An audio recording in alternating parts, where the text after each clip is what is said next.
I'm after a certain level of sophistication and elegance. I want elements of the past and the vintage and the figures, but I want something that you go, that feels elegant. It feels soft. It feels well designed, and it has those things to it. I remember it was hard when I started making art. It did eventually get easier, but only sorta. The blessing and the curse of this art profession is that you never actually arrive. The more art I make, the less I realize I know.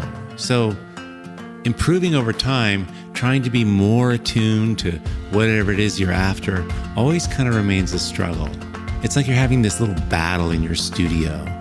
And of course, it can easily be stopped by, choosing mediocrity or settling for what you've done before. However, if you are up for it, you can also hold out for something better and possibly just out of reach of your capability. I try for this and I usually miss, but regardless, this goal is where the juice is. This intersection of faith and momentary brilliance is like the sweet spot so many artists are after. It's so seductive. Today I'm talking with the brilliant entrepreneur and artist Chad Little. He is presently smack dab in the middle of this kind of fight. His figurative work is already damn amazing, but as you will discover, he's not interested in staying where he has been, but instead is kind of groping towards something more sophisticated, more elegant. This conversation with Chad reminded me of the importance of always trying to raise the bar on the art we make. It's pretty inspiring. So pop on over to Art2Life.com and click on podcast to see more of Chad's art. His super modern, cool studio house in the middle of the desert in Arizona, and links to learn more. Chad put down his paintbrushes in the middle of his day to fill us all in on what he's chasing in this new body of work. Have a listen now.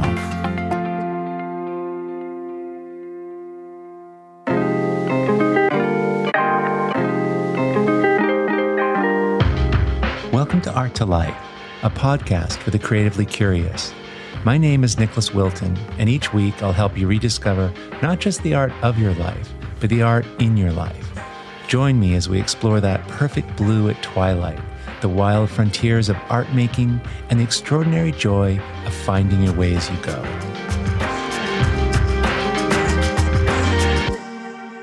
Listen, Chad, thanks for jumping on today and giving us an opportunity to reconnect. Yeah, thanks for having me, Nick. We've had a lot of conversations, and I've been tracking your work, and there's a bunch of new things happening, which is exciting. But just for those of listeners who don't yet know your work and a bit of your history here, why don't you catch us up on that?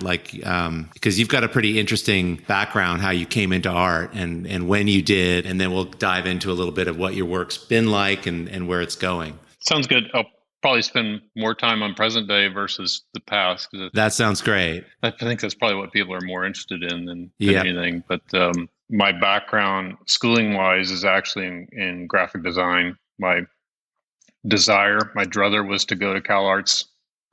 That was my dream place to go. This is late 80s, early 90s. Had a big drive, though, to also learn computers and computer science. And the melding of computers and art together was really starting at about that point. I mean, there was stuff going on, but it was really coming into its own. So I went to a crappy little trade school to try to get my portfolio up and actually get my hands on the computers that I wanted to do art. It led me down actually a career of doing startups in the tech field. So if you think about it, my background is really mostly in that. And it's not, doing a startup is really not that much different than art, in my opinion. It's a creative process of trying to come up with something that adds value to people that hopefully you can sell and get something in return. And you're trying to figure out something from nothing. And ideally, you're trying to make something that's different business-wise as well. So my career is mostly in doing tech startups, which I've done many times over. After doing, I think, my fifth one, which we sold, I was mostly in the startup phase. So I would get a company off the ground and then I'd have to do a new one because I want to create something new. Sold the last one to eBay and stepped back and said, what's next? And decided that I'd kind of gotten that out of my bloodstream and wanted to dive full into art. And my design passed and everything, and say, okay, can I actually learn how to do this now, so to say? So Yeah, and I get that I was blown away when I started learning more about business, how to take what I was teaching and, just start sharing that, and course creation, all of that. It's just this huge iterative process. It is so much like art making.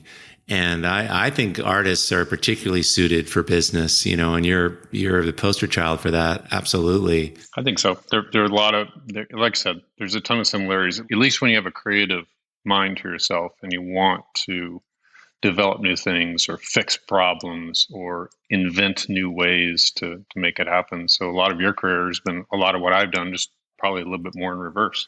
Yeah.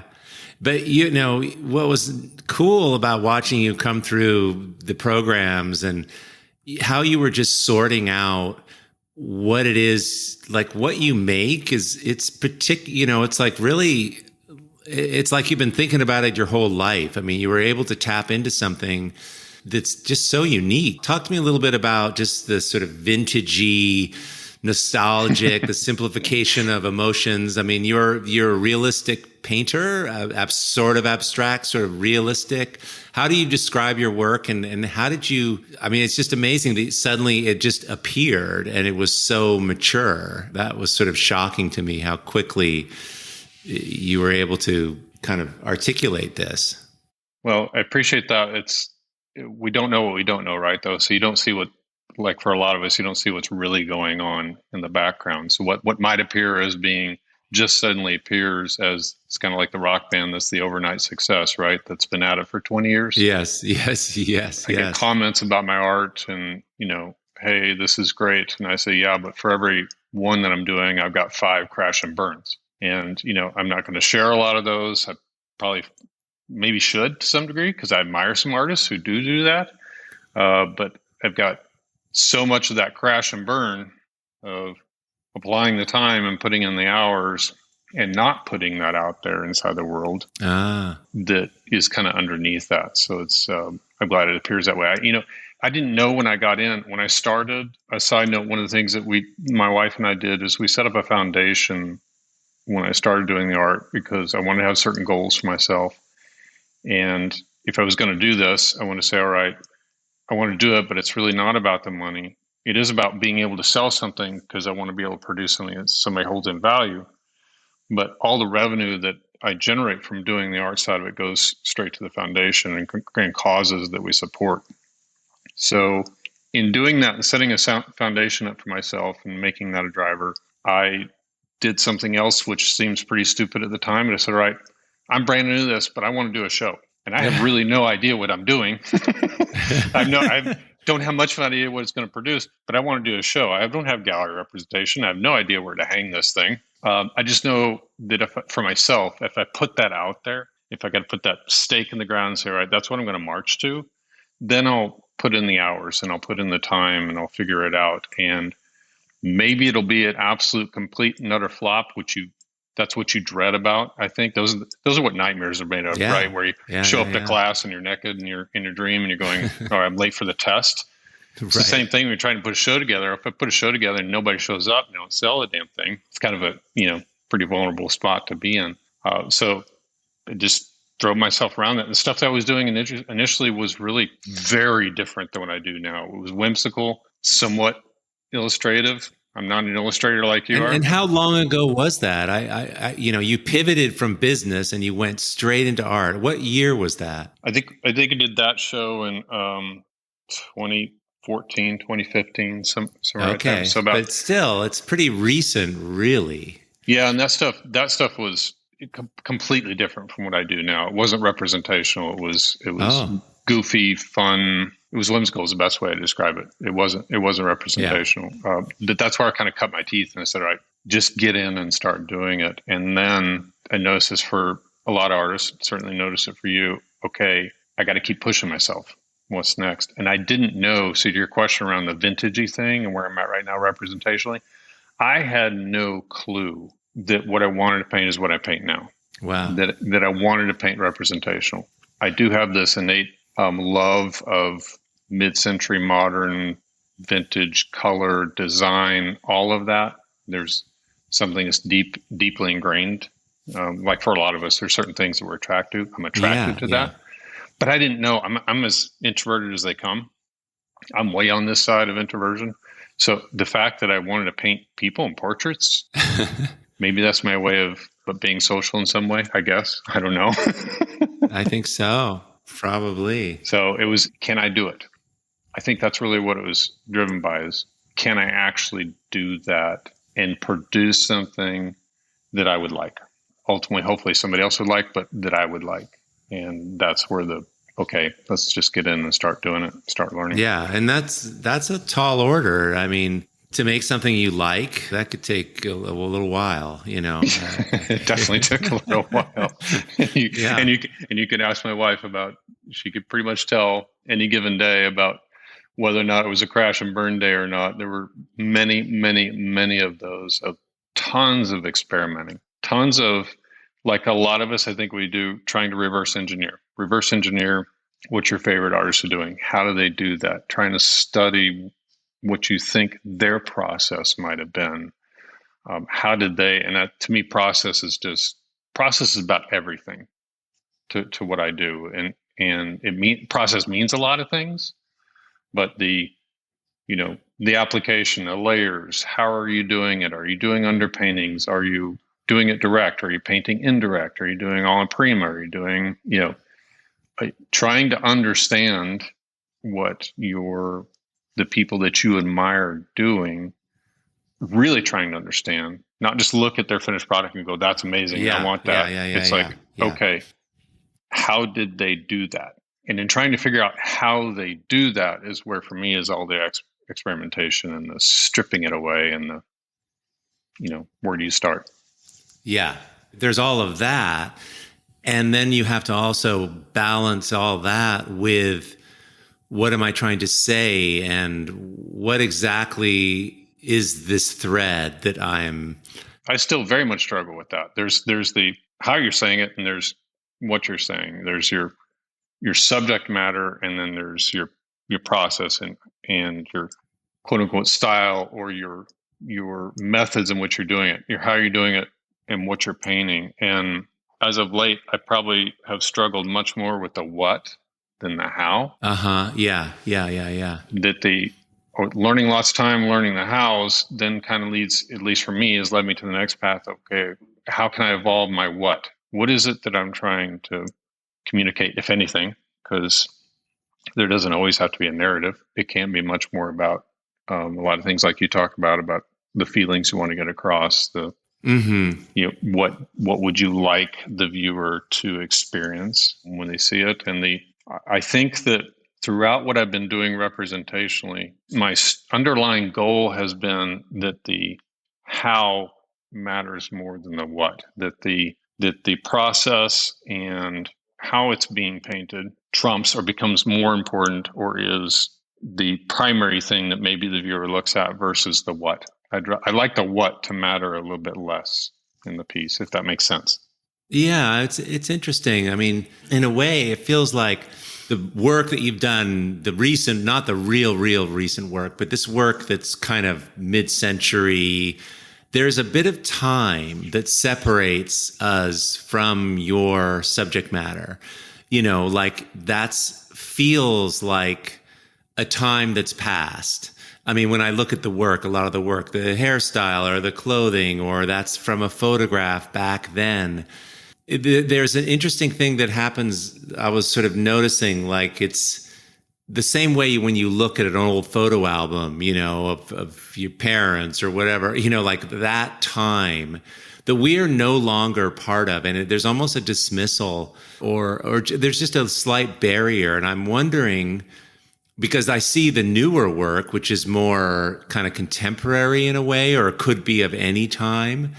And I think the meaning of it's becoming more that's coming more forward. And I don't know what the meaning is necessarily, but it's definitely a picture of this person doing this thing. Whereas before, I would look at the work, of the mid-century kind of older photo quality. I'm looking at these pictures and they're feeling, oh, that's that time again. That's that time. And it's so simple. But it's also very current because it's painted and it's modern. And there's this juxtaposition. And I'm just wondering how, I think the what you were painting was also reducing the what component of this because of the time. Does that make sense? It does make sense. And it's some things are conscious. I think a lot of things are unconscious decisions about what we gravitate towards, right? The things like when you're making certain marks in your paintings, you're not thinking about specifically each time about that mark, but you have specific marks that you make time over time that are just part of you. And for me, that DNA part has always been gravitated. And it's a super simple thing, but I didn't really even notice it till I look back later, saying majority of the subject matter I was picking were subjects where people were happy and smiling. Right. And I didn't choose to say that's what I'm after, but there's that candid moment that you capture that people have captured from the past. And humor, even back when very first show I did, humor was a big part of what I was doing with the whimsical stuff. Humor is still a big part of me and what I'm trying to communicate as well. I love the sublime, dark, off-key stuff that whether it's inside of the title or the subject or what's happening for the people that are inside the photos that I've chosen. It's, what was happening then? What was the person taking the photo thinking about? What was how did they capture that one specific moment, that one specific expression that conveys so much just in an instant for you, even when it's not your family, right? And that, I think for me right now is something I'm trying to move a little bit beyond. Just because I think it's a little bit of a crutch to a degree. Yeah. Those are not, I didn't capture those moments. Those are moments that somebody else captured. I'm drawn to them. Other people are drawn to them, but they're not mine. And it's, again, I don't know if crutch is the right word, but it's something that I want to rely less on and have more of the method, the process, and specifically the end product to be tied together more, based less on that, if that makes sense. It's like I can imagine you spending the rest of your life making that kind of work. It's like it's so clear, it's so solid, it's so, it's what you've been making. And that's kind of, so it's cool and great that you're shifting. But so I just see like how that could start feeling like a kind of small box. It's like, oh, okay, another kind of picture. Like I could probably find imagery that you would love to paint. It's like I've seen there's a familiarity with it that is, I could see why maybe you're pushing against that a little bit. It's a box to a degree, but it's also just part of the reality is it's not as scalable as what I want it to be. Meaning that when you're reliant on that for your subject matter, it restricts what it is that you're going to be able to do without it. So you're walking up to the canvas on a daily basis with a completely untethered, unlimited, mark making. And for me, in painting representational, I'm not. I need a subject.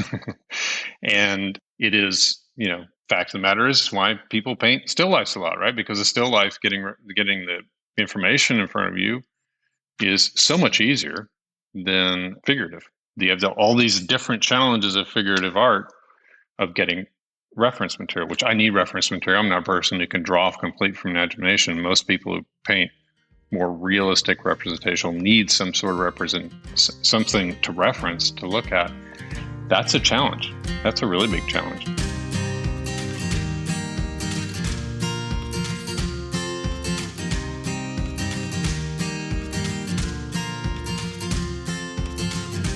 I think it's really interesting when with your pictures, because it slips into abstraction also, which I love. I love when you kind of have, it's grounded in this realism and it's got that message, and then it's blurred, and then it's starting to become something else. And I particularly love that in your work. And I imagine that must be satisfying when it departs, It is. And that's, when I look at a lot of the artists that I admire, they're much more on that end of the scale. Yeah. In terms, I'm not really drawn to hyperrealism now, when it first started and when it was there. I think it's something that's very unique. It's not something I look at and go, that's something that I really want. I'm much more on this end of the scale of the abstraction side.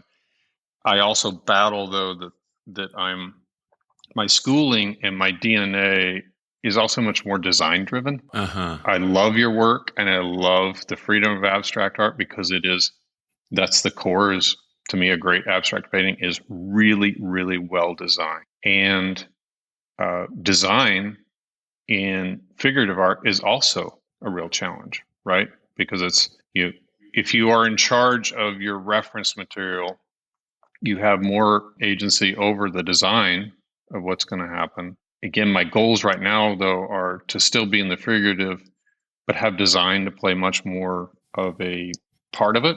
And at least in what I'm doing right now, I'm finding that if I push back some of the abstraction components and make it much more a very subdued, quiet, in your language, quiet conversation. Uh-huh. If I can make the majority of what you're seeing in the quiet conversation field, it gives me so much more ability to use design, because I can focus you into one or two very small areas if I choose to, with very little adjustments in value or very little adjustment in color. The more I find, at least for me, the more I abstract something, it can be very pleasing for someone to look at, but it can also be much more difficult to have design being part of it.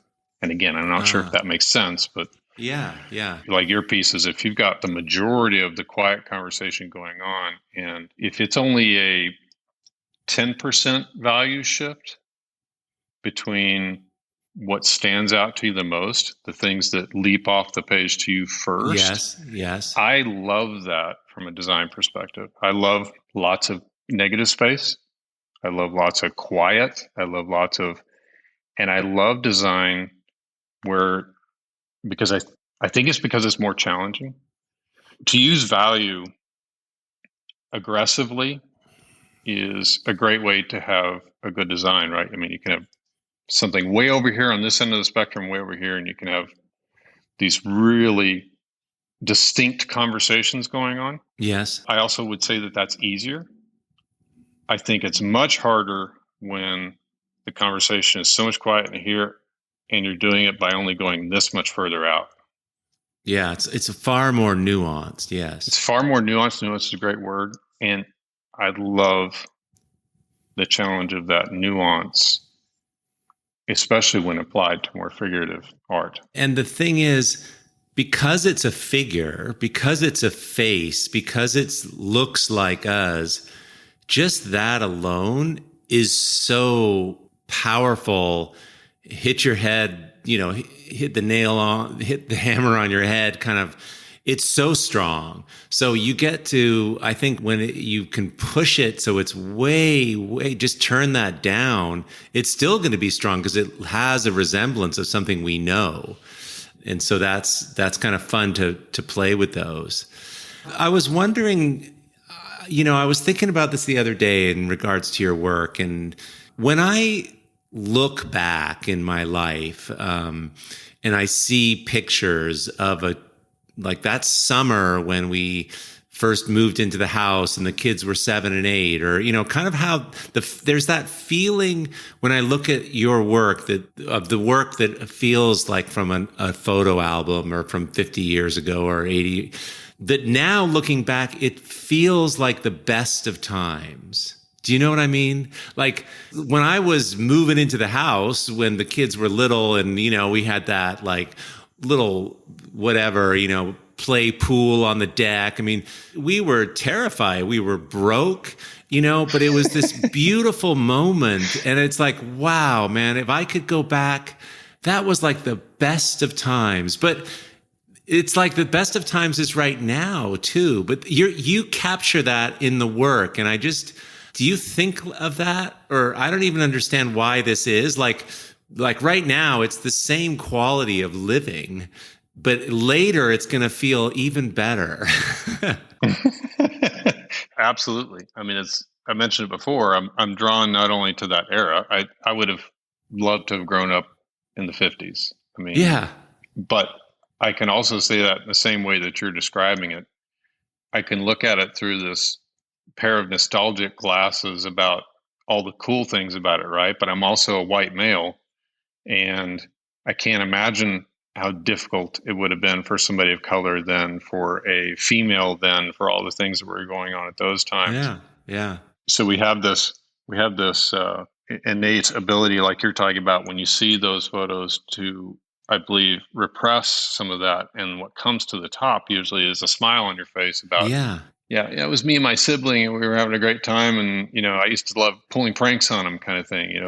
Right. That's Like what you think about, and that's the smile that comes to your face, and yeah. that smile. And I still, subject matter wise, I still want to get that across in different ways, but that is a very powerful thing that we all have that I love to tap into. Right. Which is, I mean, I just think that's super interesting that that's a huge part of what you're doing, that kind of comes out. And so this newer work, so, I was just kind of checking it out. I was over at Julie Nestor's gallery when the piece came in, the large figure with the balls, I guess, the circles. And it was much more hard edge, much more graphic. And I definitely got the feeling looking at that, the design was kind of stepping up more. That at first blush, I mean, it's a figure, but it's also its pattern, its color, that was pretty different, that piece. And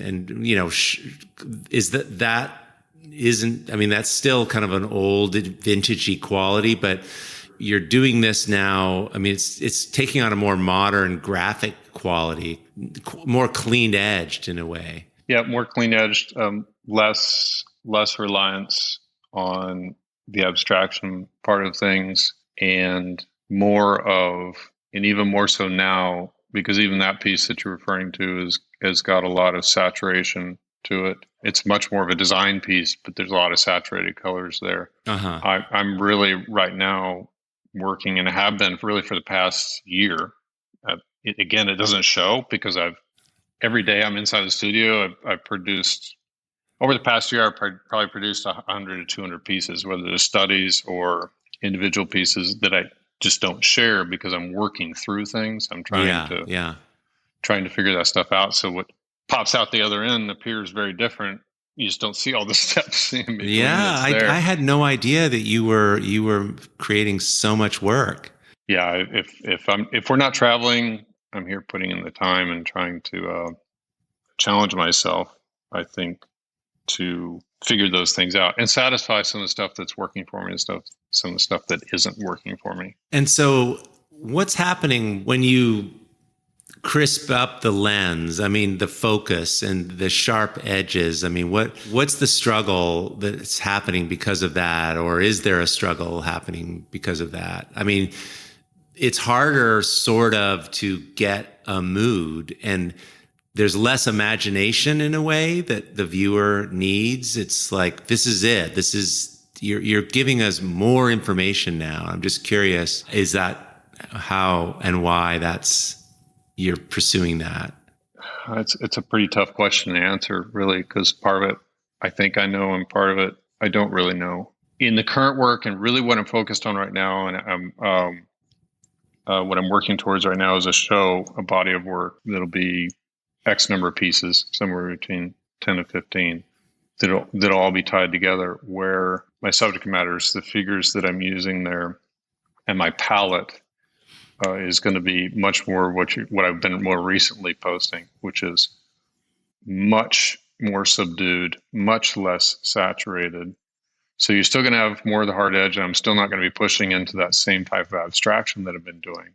Uh-huh. But I'm trying to bring that conversation in much more to where it's much more about the quiet than loud. Because Yeah. I consider the abstraction, at least the abstraction I've done, to be mostly loud conversation stuff. There's so much variation going on between the piece. There's so much variation in value. There's so much variation in the marks and the mark making.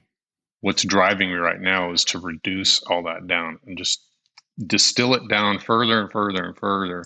You mentioned hard edge, where it's more specific. I'm probably going to be there, but the hard edges again will probably be very little value difference between. Right. So the edges are not hard. In fact, they're just close in value, and it allows you to just kind of see everything, scan everything. Yeah, that's really what I struggle with right now. What I'm struggling with in the piece that I'm working on right now, which I'm in the middle of a fight. It's like we all are that do this, right? Uh-huh. I'm in the middle of the fight today on this specific piece because what I'm striving to do right now, my value differences between things can be 2 or 3%. And that is a real struggle when you're dealing with lighting and time of day inside the studio and everything else, because I'm trying to have something appear inside the piece that's only going to be in value just a tiny step away. That's challenging. That's super challenging. At least it is for me.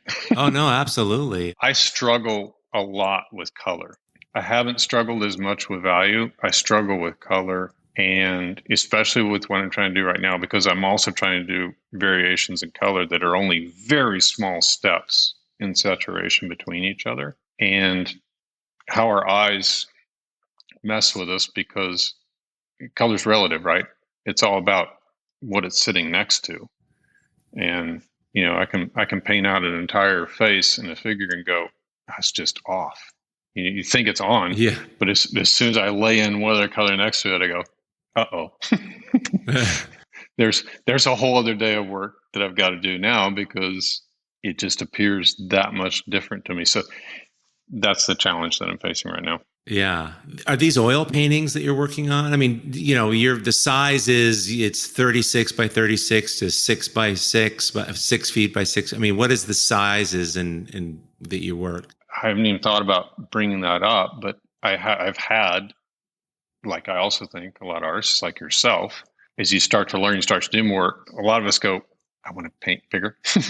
Yeah. Good or bad or indifferent, I want to paint bigger. And that's something that I've really wanted. I really want to paint larger. And the abstraction treatments that I've done in the past are super challenging at that kind of size. They haven't really worked for me. When doing a 36 by 36 with that level of abstraction, even like the piece you see behind me, it's doable. It works, I think, pretty well. If you try to do a 6 foot by 6 foot of that, man, I don't have the patience to do what would probably be, a month to 2 months of time making that happen. So painting larger has been a big part of it. So the pieces I'm working on right now, to answer your other question, they're all oil. The one I'm starting next week is a 70-inch by 70-inch. So I'm wanting of that kind of size, and that's been part of the driver too for some of the changes I've been doing. So, and I'm also excited about that, because that piece I'm going to be painting on linen, which I haven't painted on before. I've experimented with all kinds of materials and tools, and from acrylics to oils and pastels and everything else. I haven't done linen yet, so I'm looking forward to seeing what linen feels like. Yeah. Well, I think it's going to play nicely in subtlety that you can get. It's a more quieter surface and beautiful to work on. Yeah, so many artists talk about how the feel of it is just that much different, and and also that's why I'm doing it, because we've been talking about having things being much more subtle. I need a really as quiet surface as I can get, smooth surface as I can get. Yeah. And so the subtlety of these things now, the newer work, is it can feel it's like someone quietly saying something. It's very powerful. I mean, it's not loud. It's not hit your head, just yell at somebody, but there's this power that comes from being large and being quiet. And I think that's challenging. And I'm struggling that a little bit in my work. I'm constantly catching myself like I'll take the cheap, easy shot is to take a large area of the work exactly. and make it like really dark and really colorful. And now the picture is really dark and has contrast and it's really colorful, but it kind of blocks you into a kind of work that then everything has to be kind of that sort of pedestrian. You're describing exactly what I'm saying, is that I think it doesn't mean it's bad, right? No. It just means that we've been there a million times. You've been there, and it's a bit of a hack. It's a bit of okay, I know that. I know you can do that. I know I can create that level because value carries the day. Color gets all the credit, but it's all about value. Yeah. So when you create that difference in value, you can really get away with it. So it's been similar for me. The abstraction of things are my louder value parts of it, and albeit that I can really enjoy that and like that, I do view it as a little bit of a hack to a degree.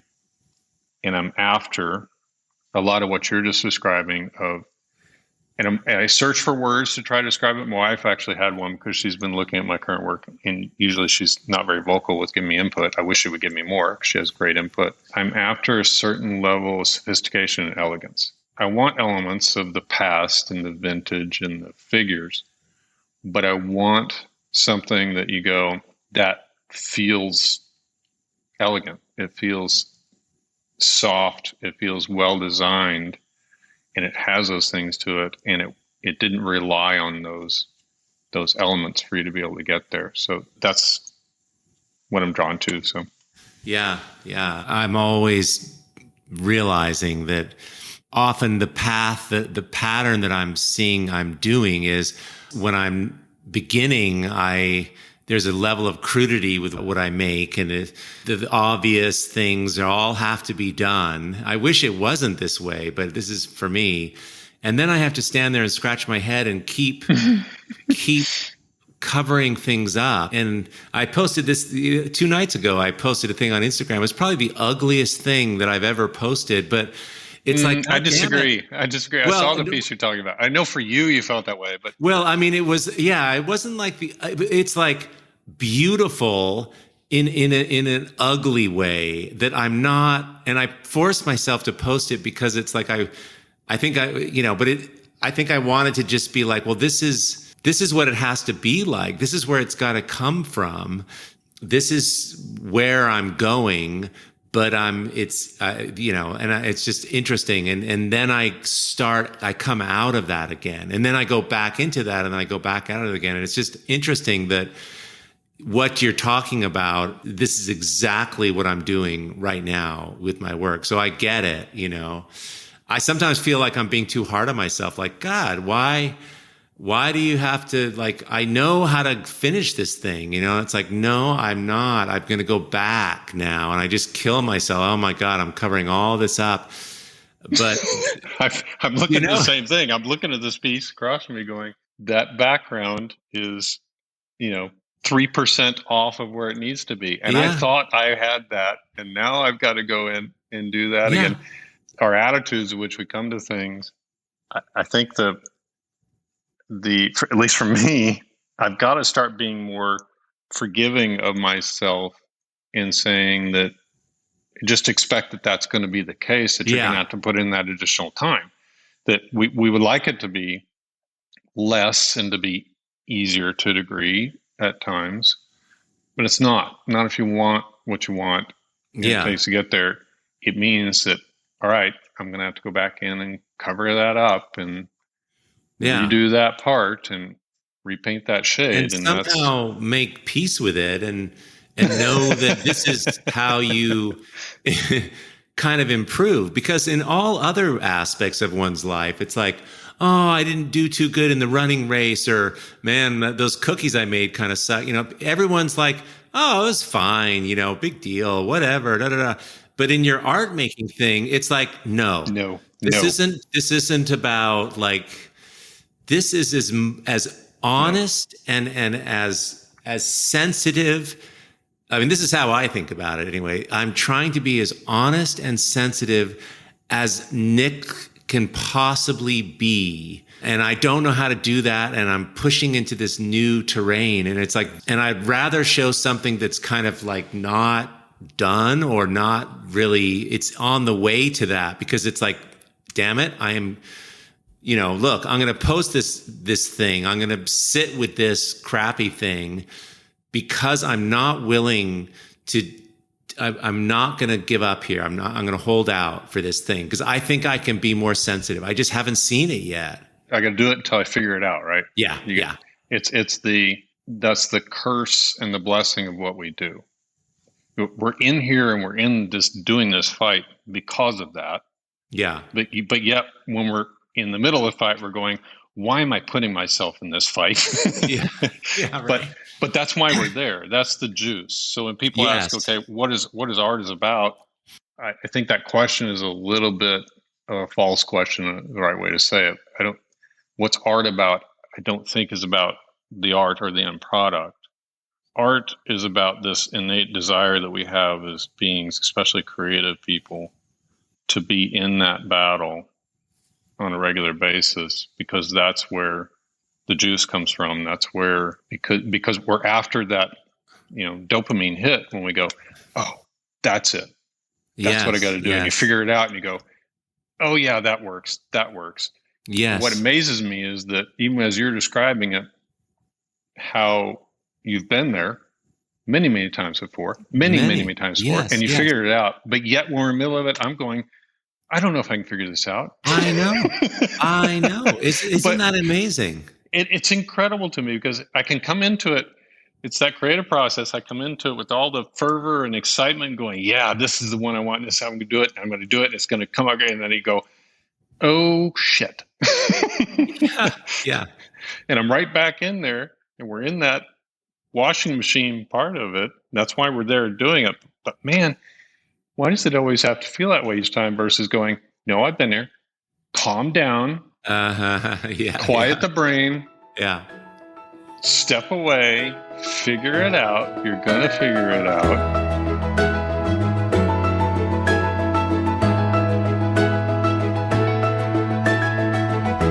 I've stood in front of paintings my whole life, and I don't know of another activity that I do with some regularity that I feel so clueless.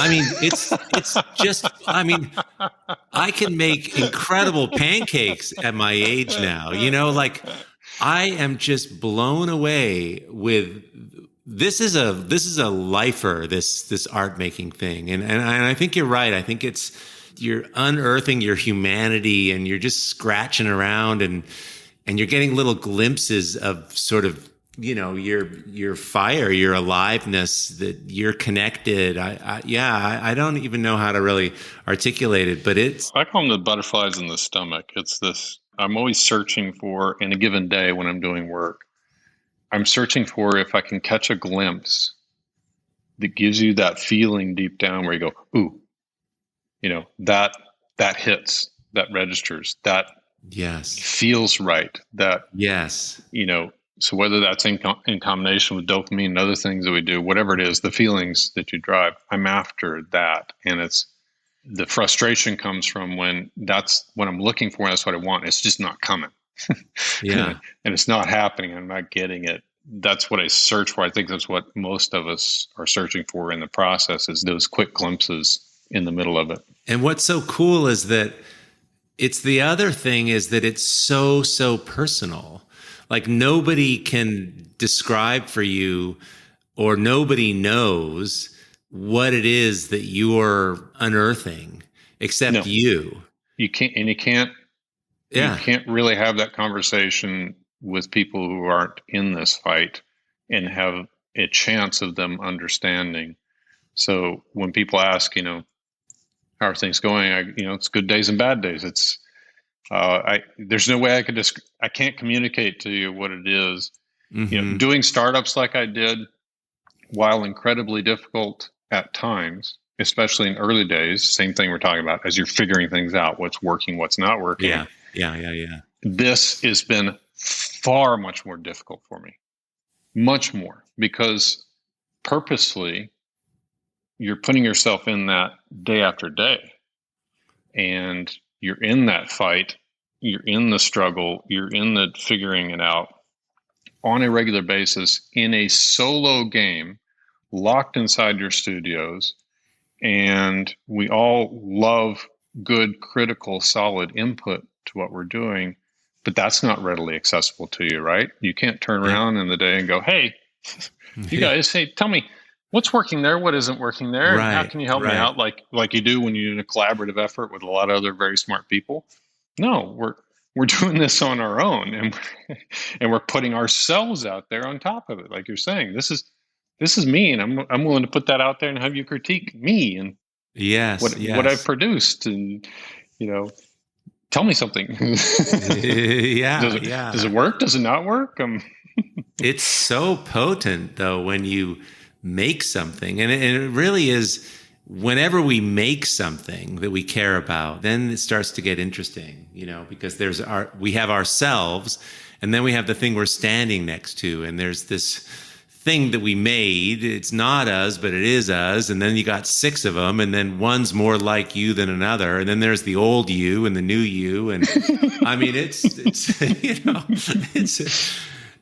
sounds like a nightmare, actually, but it is the most seductive, extraordinary thing to participate in. I just love it. And I love that we can have this conversation and be in such completely different worlds in terms of the things we make, but it's so the same. It's so the same. And I know for so many people listening, it's like, oh yeah. Yeah, it's religious in a way. I mean, it is we finally got to travel, like a lot of us have been able to start to do, and we were in London and New York, and to be able to go to a couple of the Boy Scout exhibits that are out in New York right now, and then being in some of the places we stayed and seeing some of the museums. And, when you're doing this fight, like we all have been doing a lot on our own throughout the pandemic, and now to be able to get out there more, it hits even more so for me when I'm out there.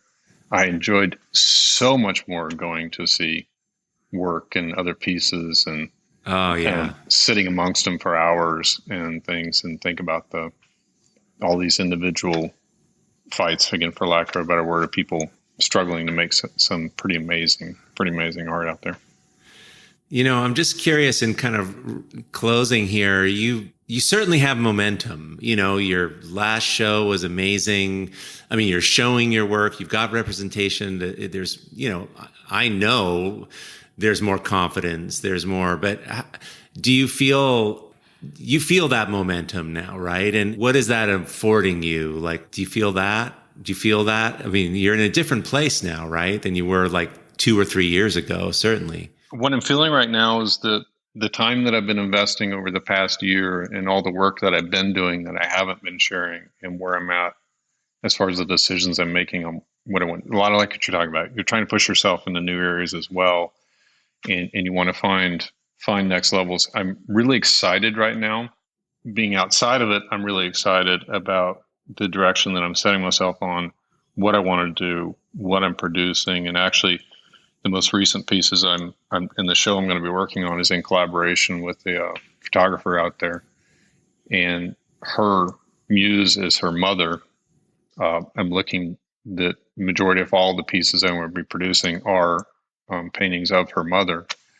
Yeah. And that combined with what I want to do with my palette, how I want to produce them, I think I've solved some of the things, at least for right now, I think, around what I want to do, want to produce. So I'm after doing lots of experimenting, lots of figuring it out, I'm really just buckling down doing it. So I'm excited about that. And I just want to do the work.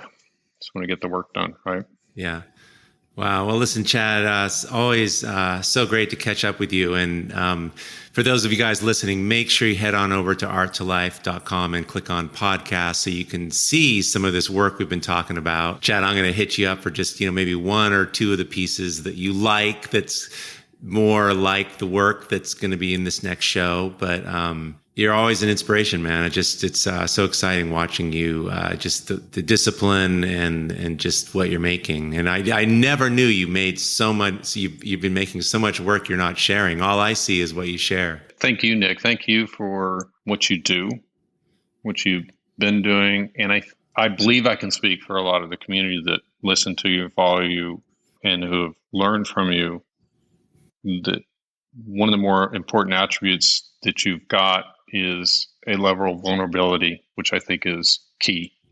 I think your willingness to be vulnerable about what it is that you're doing, your willingness to talk about how you do it, which is also something that's really not shared a lot, as we know, inside the community. Those are all things that are really important. And I know from other artists I've talked to who either learn from you through being through courses or not, just on the surface side, had gained so much from you. So thank you for that vulnerability. Thank you for everything. Oh, well, absolutely. I mean, yeah, I think I was thinking about it the other day. I'm like, well, what is exactly this podcast doing? And it's like, I'm just so damn curious. I just love asking questions because I don't know. And I think that's enough, like, I think it's just really cool to approach stuff. I mean, I feel so equipped in the art world and so new at the same time, So anyway, I appreciate the conversation and thanks for those kind words. That's awesome. You bet. Thank you, Nick. Hey, thanks for listening to the Art2Life show. If you enjoyed the podcast, please help me get the word out by sharing it with your friends on Instagram at Art2Life_world.